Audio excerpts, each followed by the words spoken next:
ನಮಸ್ಕಾರ ವೀಕ್ಷಕರೇ, ಸಂತೋಷ ಸೂತ್ರ ಕಾರ್ಯಕ್ರಮಕ್ಕೆ ಸ್ವಾಗತ. ನಾನು ದಿವ್ಯಶ್ರೀ. ಭಾರತೀಯ ಸಂಸ್ಕೃತಿಯ ವಿದ್ವತ್ಪೂರ್ಣ ಅನಾವರಣವೇ ಸಂತೋಷ ಸೂತ್ರ.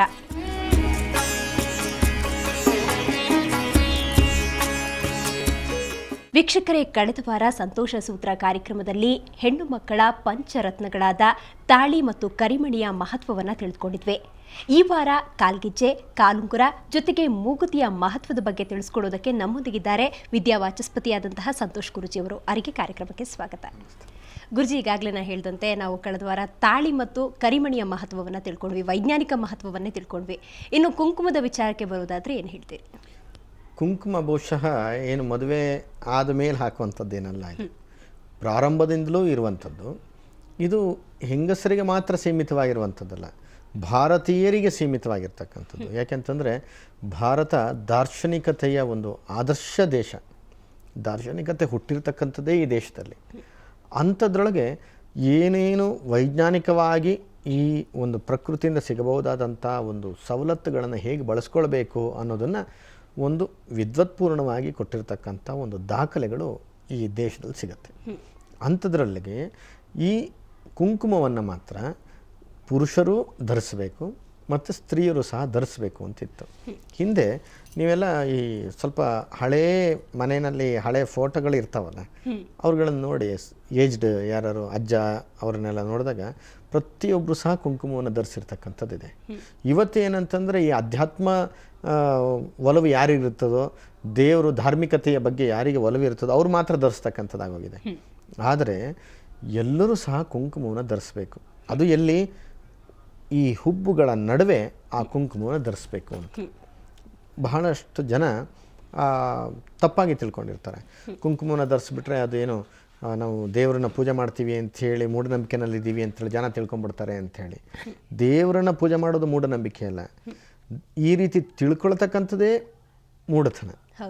ನಿಜವಾಗ್ಲೂ ಭಗವಂತ ಇದ್ದಾನೆ ಅನ್ನೋದನ್ನೇ ಅರಿವೇ ಇಲ್ಲದೆ ಬದುಕ್ತಕ್ಕಂಥದ್ದು ಇದೆಯಲ್ಲ, ಅದು ಮನುಷ್ಯ ಅಂತ ಅನ್ನಿಸ್ಕೊಳ್ಳೋದಿಲ್ಲ. ಪ್ರಾಣಿಗಳು ಮಾತ್ರ ಹಾಗೆ ಬದುಕಲಿಕ್ಕೆ ಸಾಧ್ಯ.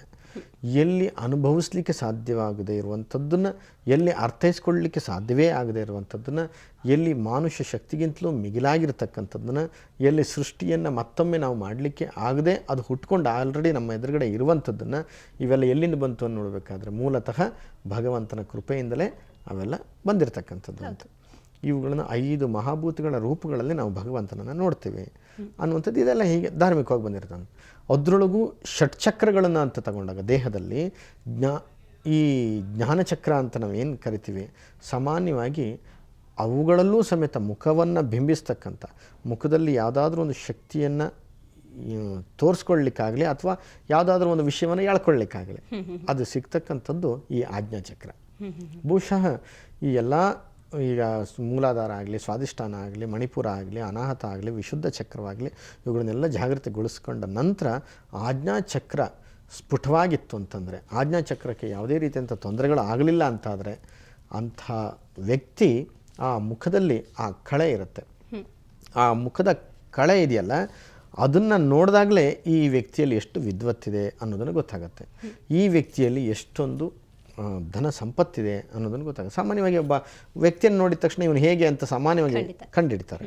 ಅಂಥದ್ರೊಳಗೂ ಸಮೇತ ಜ್ಞಾನೇಂದ್ರಿಯಗಳು ಅನ್ನುವಂಥದ್ದೇನಿದೆ ಮುಖದಲ್ಲೇ ಸಾಮಾನ್ಯವಾಗಿ ಇರ್ತಕ್ಕಂಥದ್ದು.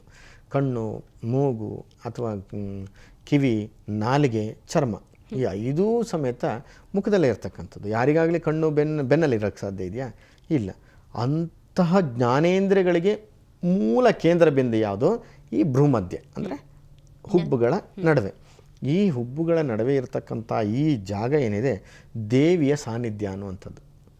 ದೇವಿಯ ಸಾನ್ನಿಧ್ಯ. ಅಂತಹ ದೇವಿಗೆ ಪ್ರತೀಕವಾಗಿರ್ತಕ್ಕಂಥ ಒಂದು ವಸ್ತು ಯಾವುದು? ಕೆಂಪು ವರ್ಣದ್ದು. ಕೆಂಪು ವರ್ಣದ ವಸ್ತು ಕುಂಕುಮ ಅಂತ. ಆ ಕುಂಕುಮ ಎಲ್ಲಿಂದ ಬಂತು? ಹರಿದ್ರ ಇಂದ ಬಂತು. ಹರಿದ್ರ ಅಂತಂದರೆ ಅರಿಶಿಣ.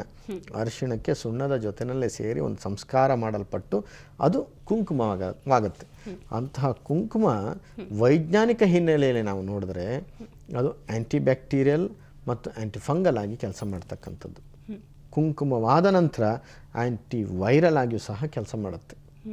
ಅಂತಹ ಒಂದು ಶಕ್ತಿ ಇರ್ತಕ್ಕಂಥದ್ದು.